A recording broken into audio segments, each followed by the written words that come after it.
Welcome back to Lnows.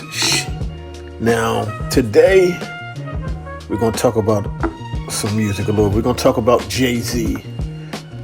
We're going to talk about Nas. But first, Jay-Z has been doing some press this weekend. Just announced in Philadelphia that he will be headlining this year's Roots Picnic on the weekend of May 30th in Philadelphia, PA. Now, if you guys remember, Jay-Z, Rock Nation, Live Nation had their own festival, American made for past maybe before the pandemic. It was every year for like 4 or 5 years. After the pandemic and the former mayor, they decided they wasn't going to do it anymore. Now we have a new mayor. Now last year, the Roots Picnic was at the Mann Music Center. It rained those 2 days, but the people getting into the Mann Music Center was kind of hectic. And last year was kind of disappointment when it came to the customer service and security of that festival. And I think from the management state of view and from the city and the police and security, they felt like the Belmont Plateau is the next thing. But see, this is the problem that I have with that is, everybody knows the Belmont Plateau. Kids used to jump over that gate when events used to be there. It could be a security nightmare for the Belmont Plateau to host this year's Roots Picnic, but Jay-Z headlining it. He hasn't performed in Philly in a long time, so he's out on the media reset.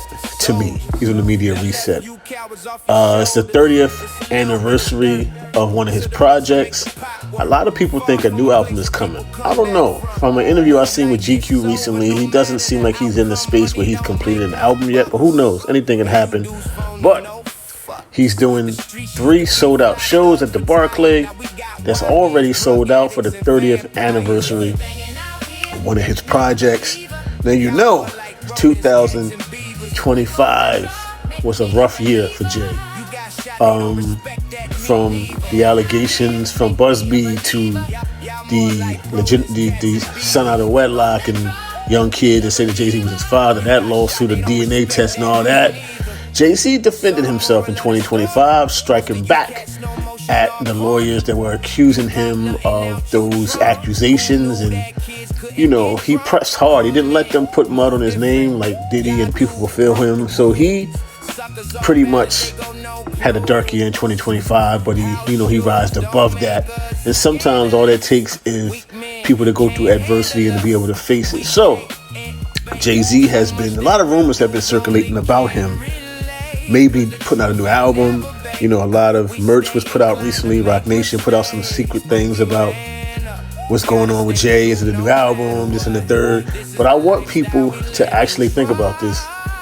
Every time that Jay-Z's working on the album, he's normally wolfing or their hairstyle normally change. So I don't know if he's in that space yet, putting out a new album. But I can say that this anniversary sold-out shows at the Barclay still shows that Jay-Z is still a hot commodity and still has a fan base and people will still support him. For one, the GQ snippets that they put out about the interview was very telling, was very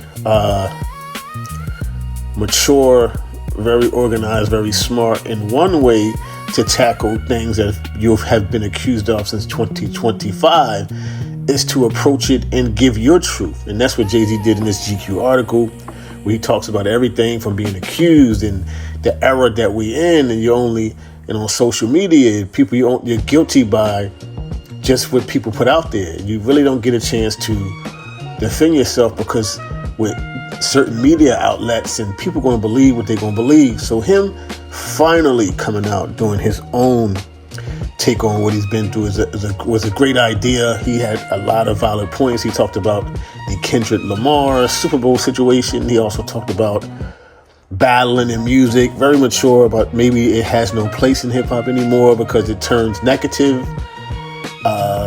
He also said to put out new music, he would have to talk about things. He can't talk about the same things that he went through from Reasonable Doubt and the Blueprint. So for him to put out a whole album, he would have to talk about some things that it will impact him, but not just putting out music because people want to hear music, or he putting out music for a certain genre, or trying to be like the youngins, putting out music to please himself. So it's understandable But he's definitely on a PR reset. Whatever he's doing, he's coming out, he's working, he's building some momentum for his 2 shows he's doing. He's doing the headliner with the Roots Picnic.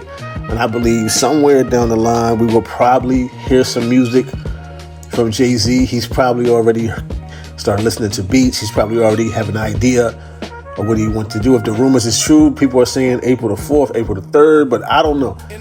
I think that's far-fetched. If he's working on music, maybe the end of the year, maybe he do some features, hop on some other hit records. But these 3 concerts are going to be big for him. All shows sold out. That might be a beginning of him building a tour around putting out new music. So, I wanted to get into Nas real quick.